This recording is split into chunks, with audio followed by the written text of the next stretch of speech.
All right, I'm going to go ahead and get started here today. Thanks for joining us.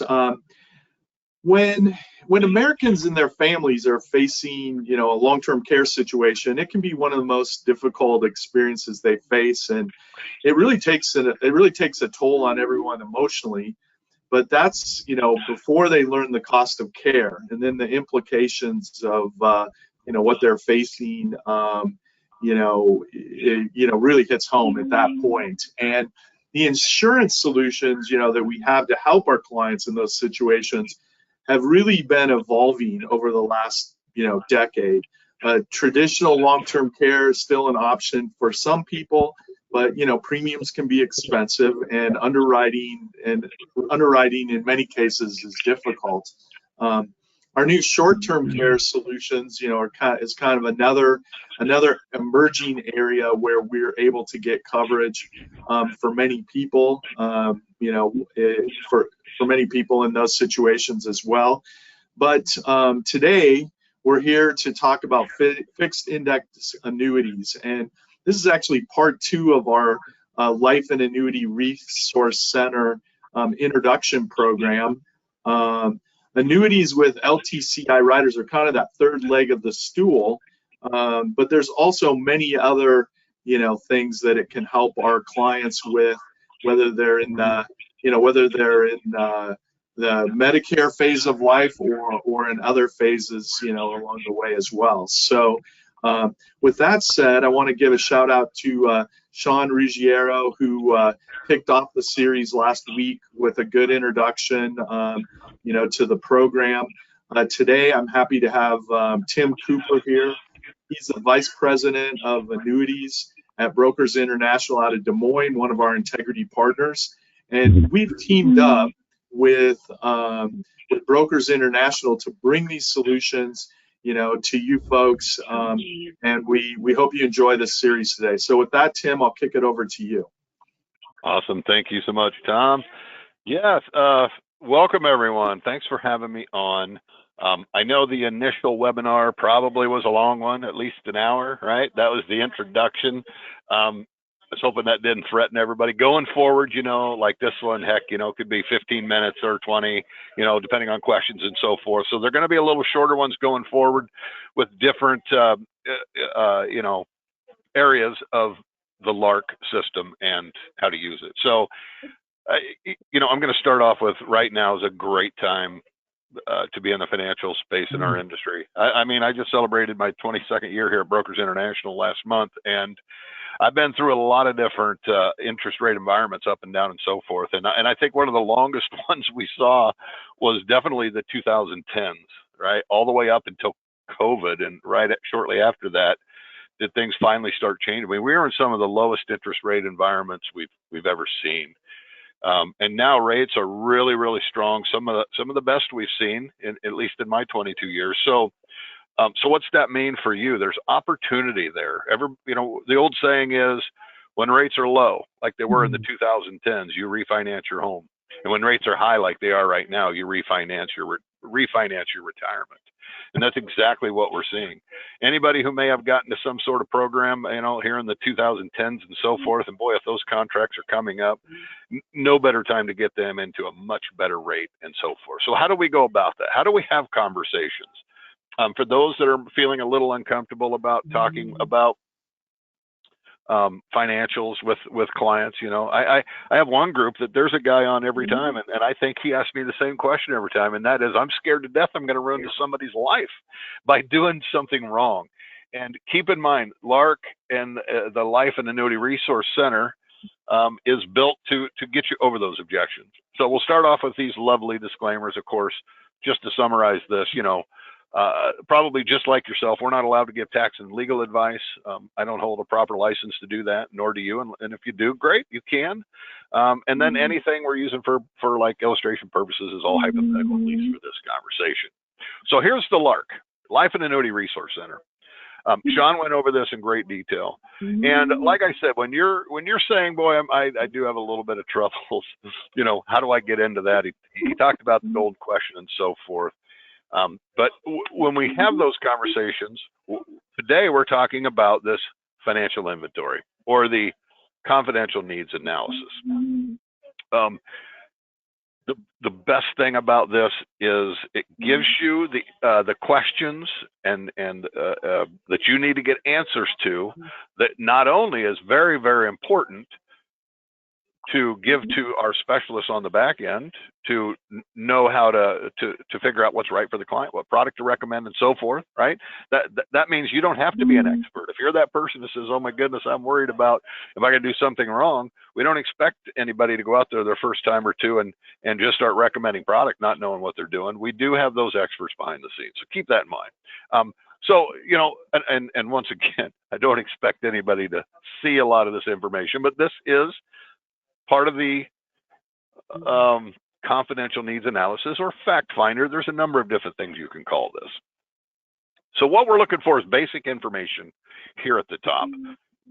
If somebody's going to run an illustration, we need to know both maybe the clients you're working with and spouse information. There might be a need where we're looking at joint illustrations, whether that be for life insurance or annuities or income, whatever it might be. So we do need information on both spouses, you know, birthdays, you know, if it's life, that's why you got height and weight. We don't necessarily have to have a social security number just to get an illustration run and give you some options. But, you know, ultimately the information that's on here is what you would need to fill out an application and definitely keep for your records. Make sure you keep all information in your records. In our space, at least in the insurance world, documentation, keeping notes, keeping track of every conversations, feedback, you know, anything that your client and you talk about is something you want to keep track of. So basic information here, addresses, you know, their driver's license and all of that. Next here, this is where we want to know if they have long-term care. Right. So they do they have a long-term care plan? And as we already know, a small segment of the population actually has a true long-term care plan. You know, many reasons for that. It's costly.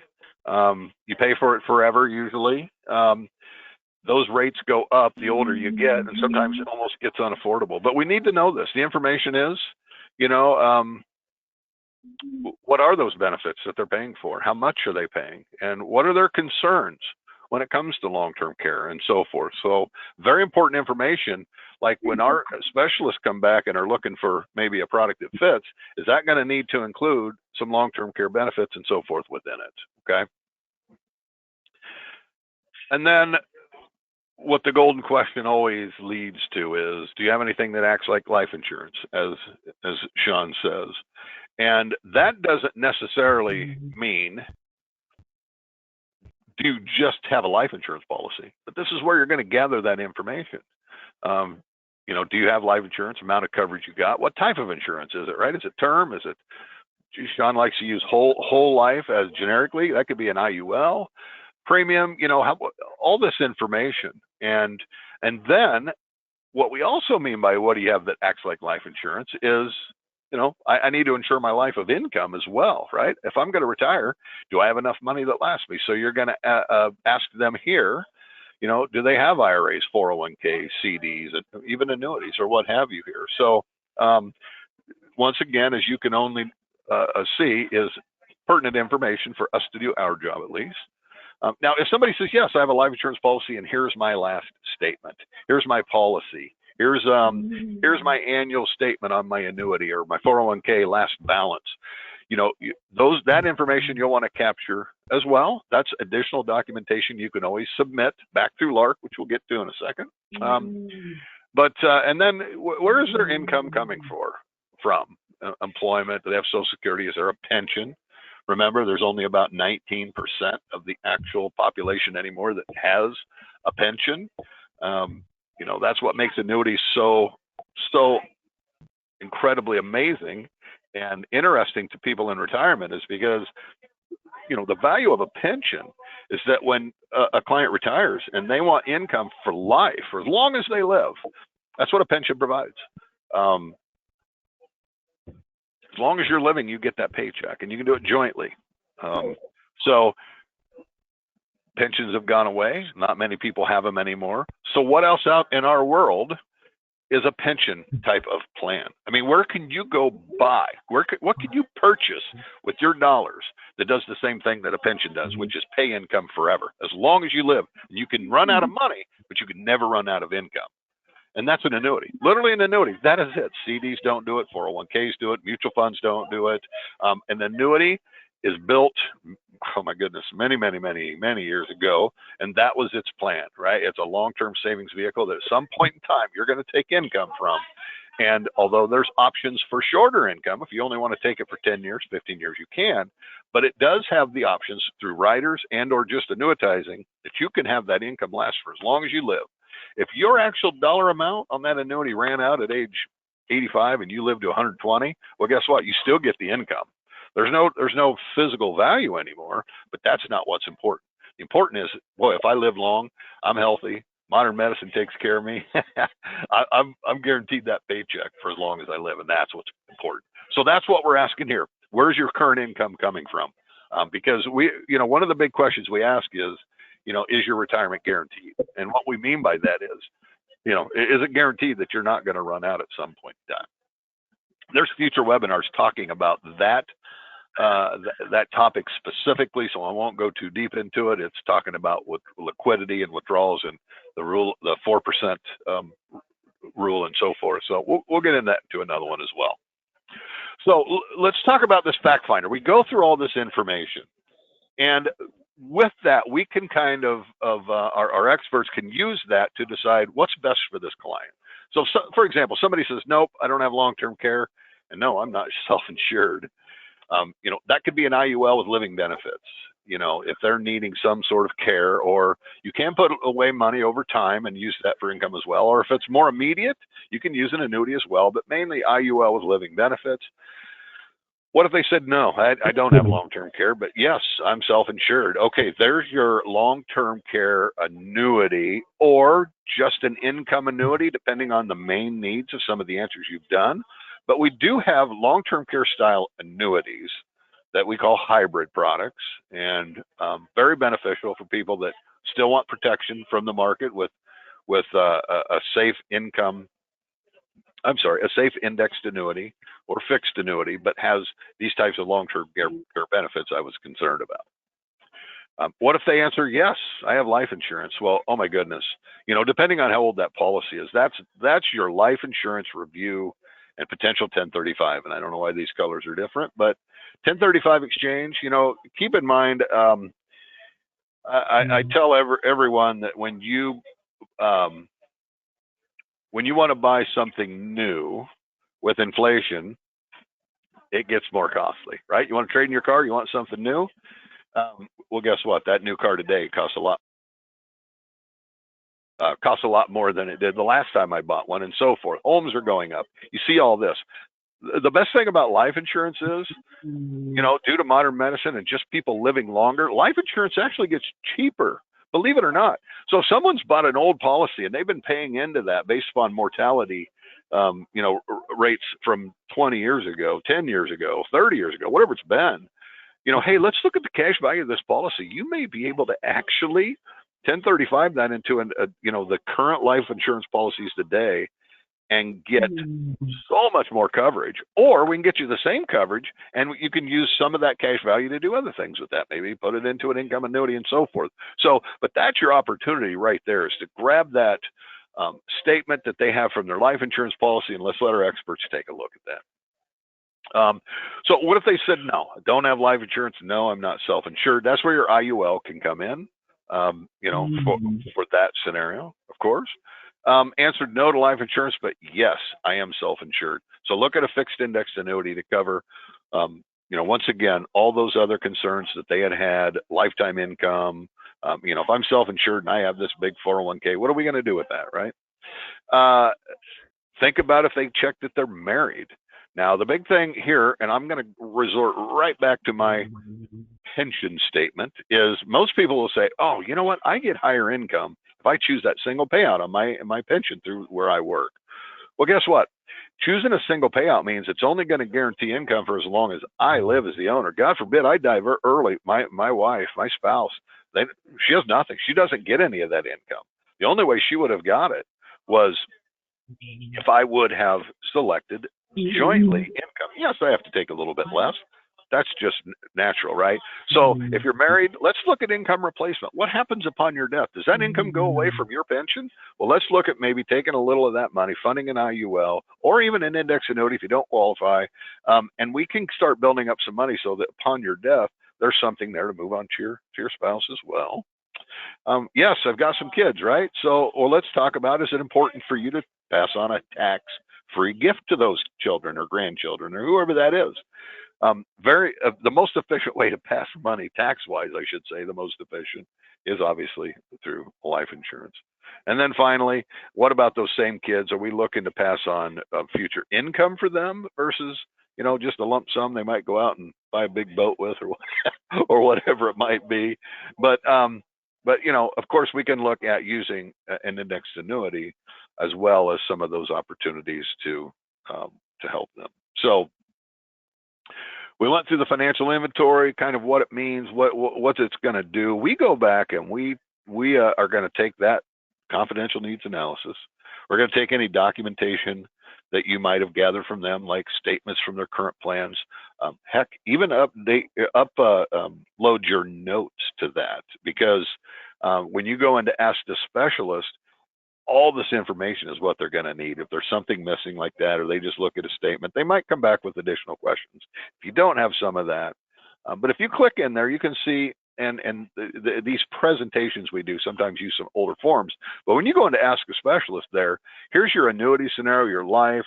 There's going to be another button right here that just says, ask a question. You can go right in here and say, boy, my client asked me this question. I didn't know what to tell them, right? So you can just go in there, get some questions answered, and so forth. And if it needs a further explanation than just typing an answer, by all means, that team will reach out and have a conversation with you. So this is where you'll enter in the information, client information, your information, upload the confidential needs analysis. Here's some other forms that I gathered, and here's my notes and so forth. I don't know if anybody had the question before when Sean did this, but we haven't had in the past. Well, these experts over here that I'm sending this information to, what do they get paid? How much of my sale do they get? All right.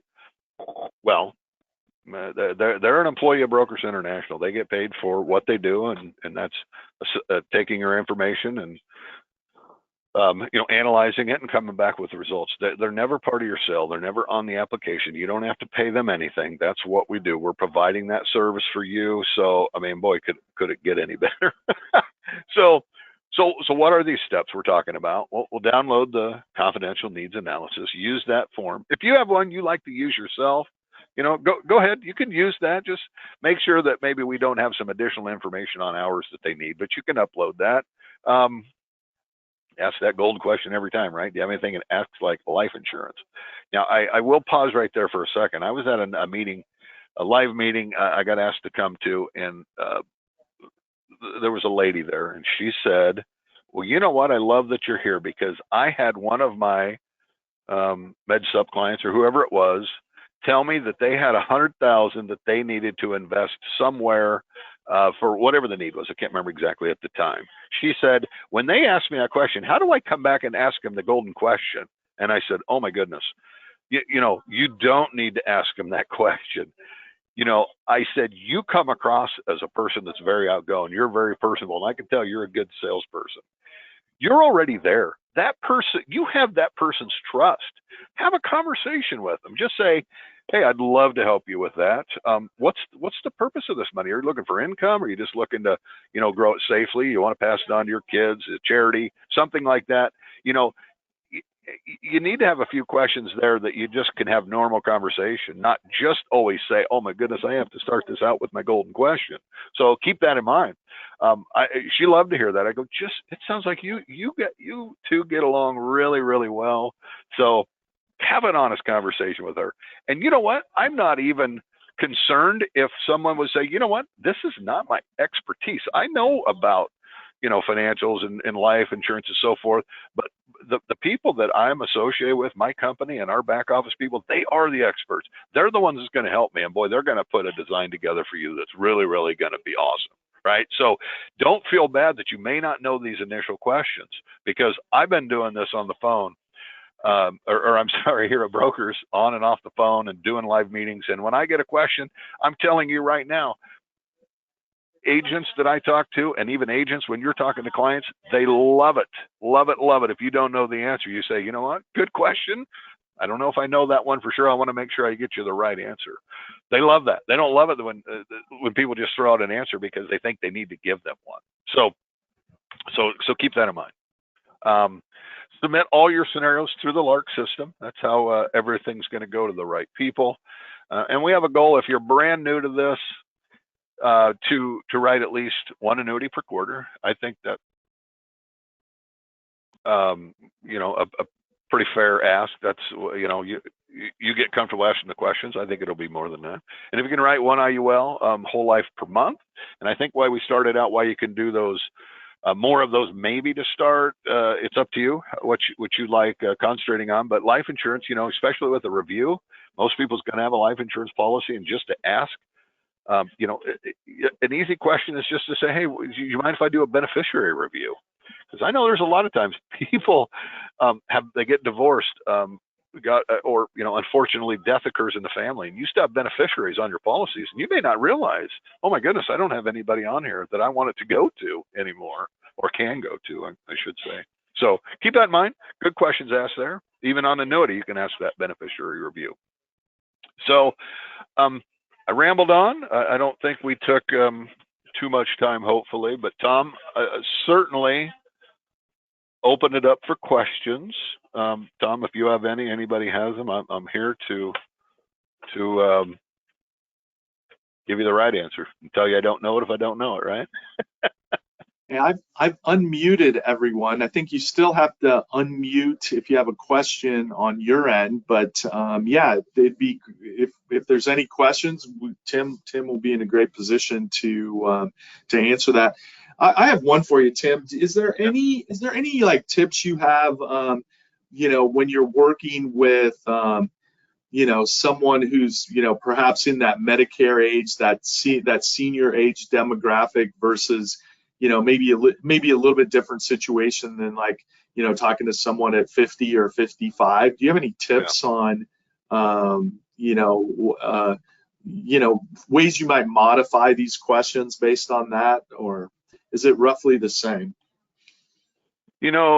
To some regards, the questions will stay the same just to gather the information we need. Because, once someone is in your Medicare age, or older, let's just say the older clients, that doesn't necessarily mean that they have their money protected or insured, right?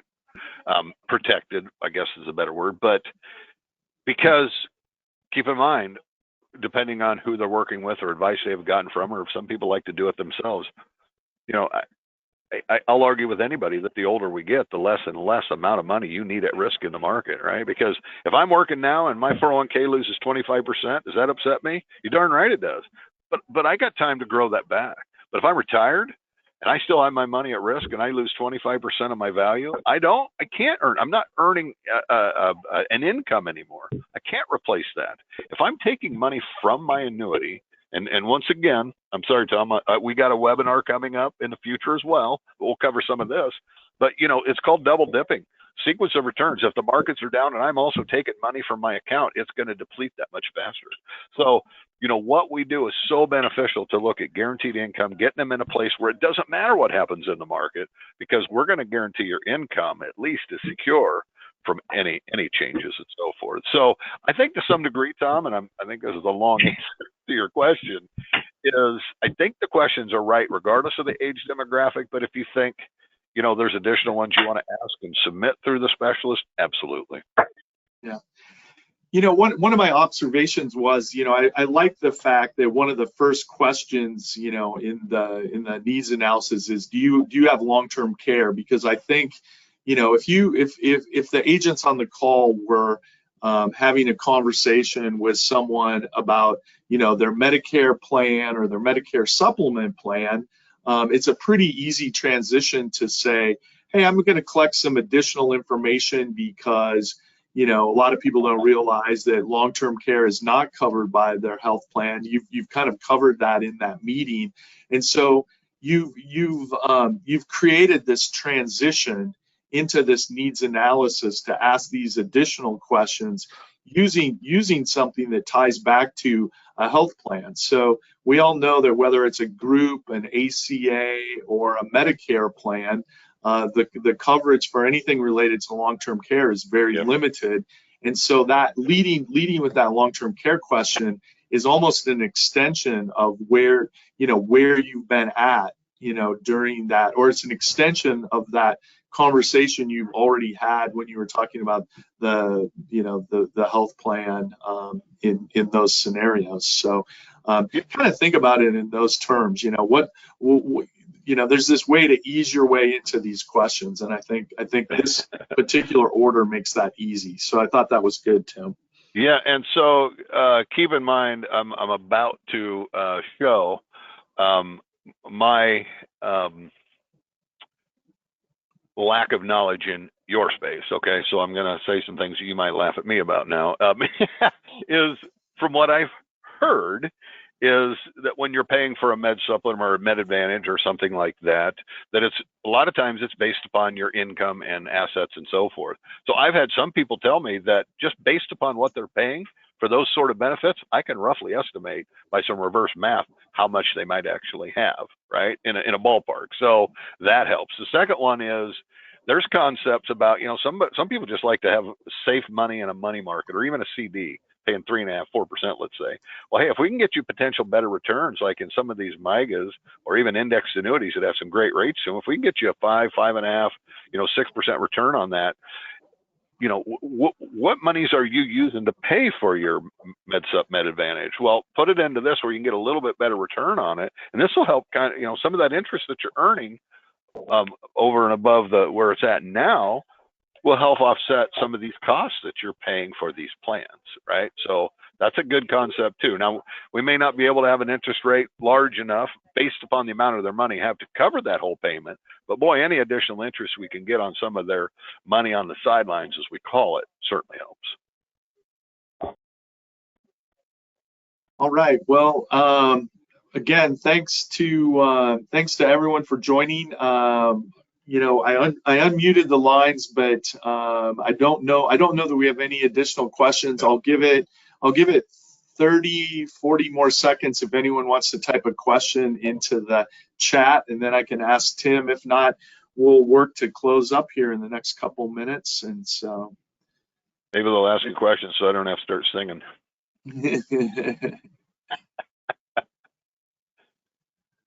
All right. Well, Tim, thank you very much for your time today. We appreciate it. And certainly, if anyone on the call has questions, be sure to reach out to us. Next week, the series continues. We'll send a reminder on that. Don't be afraid to jump onto the Larc website to see some of the recorded materials as well if you have questions in your head about next steps and stuff like that. But we appreciate it, and I hope everyone has a great day. So have a good one. Awesome. Thank you.